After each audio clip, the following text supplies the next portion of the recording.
Hi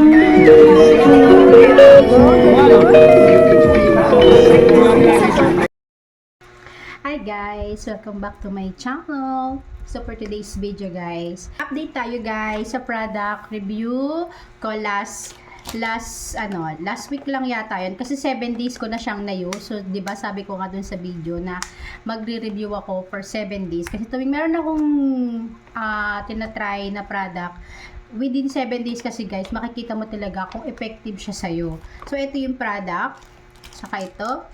Yan yung pinag-combine ko. So far, kung makikita nyo dito sa picture na to, this is my before and after.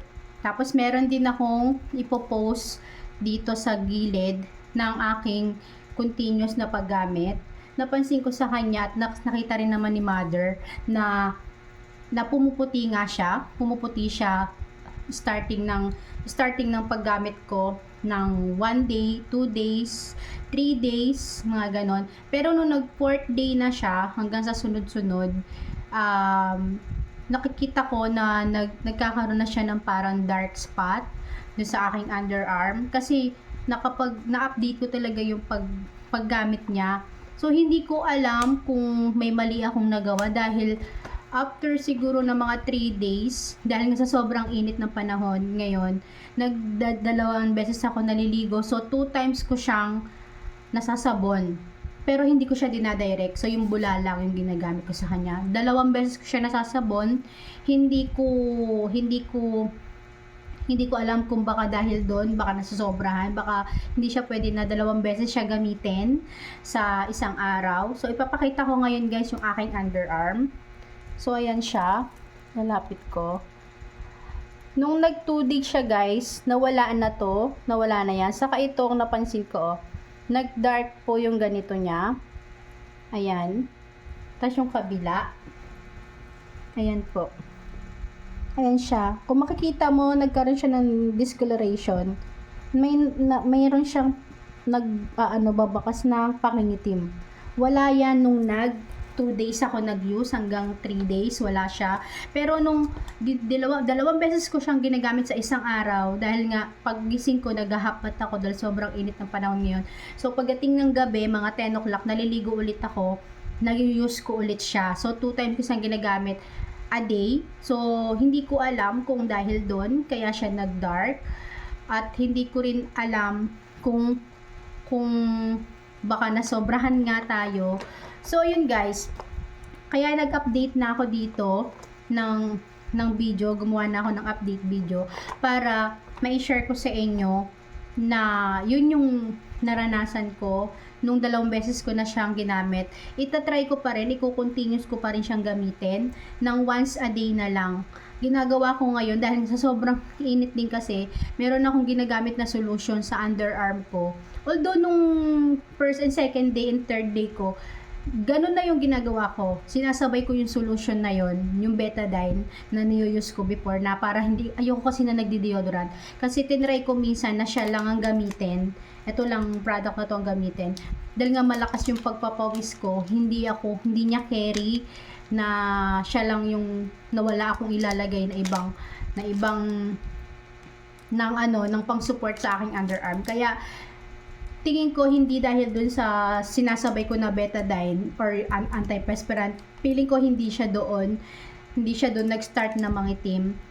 Feeling ko sa paggamit ko ng pangalawang beses sa isang araw. So ngayon, in-stop ko siya. In-stop ko muna yung paggamit ng product. Ginawa ko yung muna, nag-picture ako ngayon lang araw na to, nag-picture ako kung ano yung itsura ng underarm ko. Ito siya. Ito yung pinaka latest na kulay ng underarm ko. So, i-update ko ulit kayo sa susunod, siguro mga after 7 days ulit, na hindi ko na itatry ko siyang gamitin na once a day lang. Kung puputi ulit siya, magta-try ulit tayo. Kung magla-light ulit yung kulay niya. Hindi ko kasi siya sinasabayan nito guys. Hindi ko siya sinasabayan nito. Ito lang talaga ginagamit ko. Pero pagka nag-aano ako, nagliligo ko ng gabi dahil nga kinumbine ko siya, pinagdikit ko yung tagkalahat, taghati ako nito eh. Bali tinri ano ko siya, dinivide ko siya sa 3. So pinagsama ko siya, dinikit ko. So pag naliligo ako, nasa net siya, nagagamit ko siya ng sabay. So, syempre, nagkakabula. Hindi ko na siya ginaganonan ko na lang. Hindi ko na siya inaanuhan. Kumbaga, inaanuhan ko na lang ng ganun. Kasi gabi ko siya ginagamit. Hindi ko siya sinasabayan nung ginagamit ko na betadine. Hindi ko siya sinasabay. Pagka nag-use ako sa betadine, hindi ako gumagamit nito. Hindi ko siya sinasabay ng gamit. Ginagawa ko minsan, umaga, ito ang ginagamit ko pag gising ko. Tapos pagdating ng gabi, yung betadine o kaya minsan wala. Kasi minsan ngayon na nangyayari dahil sa sobrang init, pag nagigising ako, pag gising ko, pag nag-half-bath ako, yung betadine yung ginagamit ko or yung antiperspirant. Tapos pagdating ng gabi, ito na yung ginagamit ko. Siya yung nakababad, bagdamag sa underarm ko. Wala akong nilalagay. Kasi nga, gusto kong makita natin kasi yung result niya. So ngayon, nag-start ako kahapon ako nag-start na gumamit nito ng ito lang pag maliligo na ako ng gabi. Wala ko nilalagay sa underarm ko kahit ano. Syempre natanggal na yung betadine sa underarm mo noon eh. Natanggal na kasi nasabunan na nga nito. Kaya malalaman ko ngayon, in-start ko na kahapon na gamitin ito sa umaga, tapos ay sa gabi lang.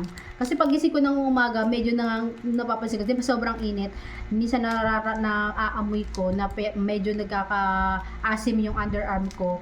Dahil nga wala ko nilalagay na iba kundi ito lang. Kasi pag betadine yung gamit ko guys, kahit pagpawisan ako, hindi talaga ako nangangasim doon, hindi talaga. Kahit umaalis ako, kahit sobrang init, hindi siya basta-basta, yung pawis niya hindi basta-basta nangangasim. Yun ang maganda lang sa betadine. So tinry ko din kasi to kasi gusto ko rin na hindi naman umitim yung underarm ko sa betadine kasi as in patak lang, konti lang talaga yung inalagay ko doon. Ganon. Saka once a day lang ginagamit ko yun. So eto nga, yun nga, balik tayo. Magta-try ako ulit. Itong update na to, ito yung 1 week using ko. Tapos mag-update ulit ako after 1 week na ito na yung isa na 1 use lang. Kasi yung itong mga after ng 4 days ko, 4, 5, 6, 7, dalawang beses ko siya kasi ginagamit a day. Kaya feeling ko doon siya nangitim, parang nasobrahan siguro. Yun, nasobrahan siguro. So mag-update ulit ako guys by the next week na paggamit ko nito, na kino-combine ko yung betadine. Titignan natin kung ano yung resulta niya. So yun lang for today's video guys. So thank you so much. And then see you to my next update. Thank you.